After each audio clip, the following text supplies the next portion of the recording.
Should we censor literature and history to protect young minds? That is a very pointed question. Any type of censorship is often deemed or seen as negative, right? But can controlled censorship be actually helpful, especially when we're going to protect our young individuals who are going to grow into our future leaders and innovators? Let's just take censorship in the current world, for example. We don't typically censor in here in the Western countries where I am in Australia. Well, actually, there is still a form of censorship. You just don't see it. We'll touch on that more later. But let's consider China, right? It's very well known across the world that China has the Great Firewall, right? It's something that's put in place by the government to censor and control oncoming or outgoing traffic to their country of 2 billion people, right?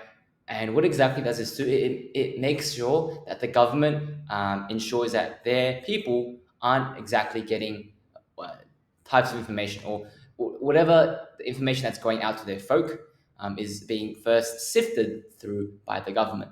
Now, obviously, there are cases where the censorship can be very biased. For example, the government censoring the fact that their president Xi Jinping looks like Winnie the Pooh.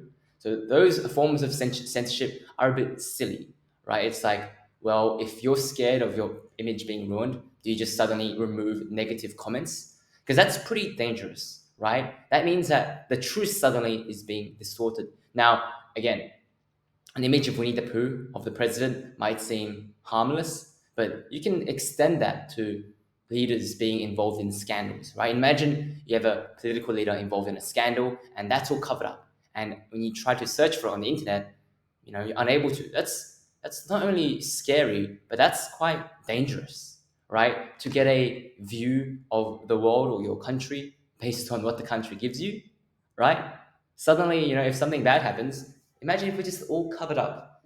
So not exactly the safest. But of course, some types of censorship could be seen as helpful, right? There is a lot, and I mean like petabytes or even more than that of worth of data across the internet, right? People are producing thousands of gigabytes every day, and not all of this is factual, helpful, or even just good, right? A lot of these types of information are used to harm people.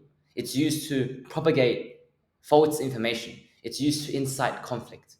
And so it's not always helpful to have the internet be sort of this free for all because like we can see from news sources, it's often the negative, bad news that gets sensationalized into headlines that we can consume, right? What sells? Bad news that incites gossip and chaos, or something good, right?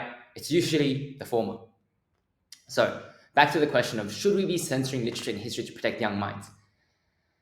It's again really tough question because even though we might want our young minds to be to only take in good and helpful information, that there's the very big question of who exactly is doing the censorship, right? Who are we trusting to control this information that's being sent out to these young minds? Now, if you even think about schools, in some ways there is already censorship, right? The schools teach a syllabus, and the syllabus prescribes certain texts. Now, those young students aren't learning different types of text, they're learning prescribed text, and in a way, that's censored. Now, of course, they're free to access other forms of information, that's not restricted. But again, the question of should we be censoring literature?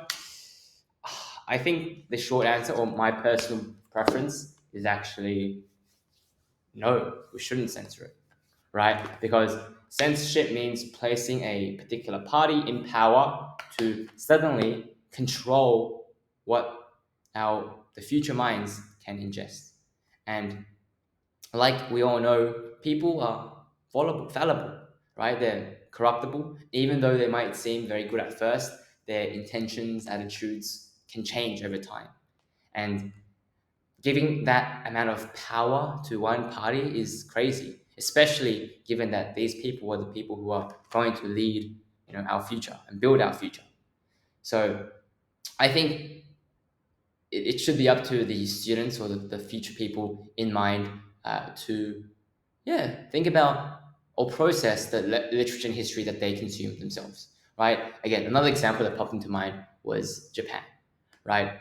Because they've censored their role or their involvement in World War II, right? And so young Japanese people, they don't know, what happened in World War II. Now, is that helpful?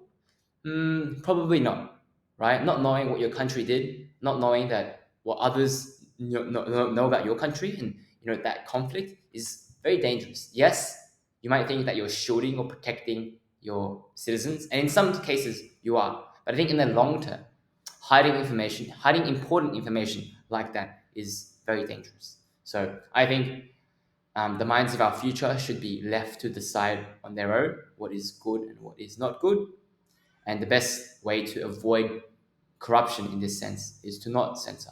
It's to self censor. I mean, we all have minds that critically think. And I think the best bet is to leave us to individually decide what is good and what is not good, right? Being fed information, because censorship is basically propaganda, right? It's almost propaganda. But being fed information in that way just isn't helpful. It doesn't breed or isn't conducive of minds that can innovate or think beyond a bubble.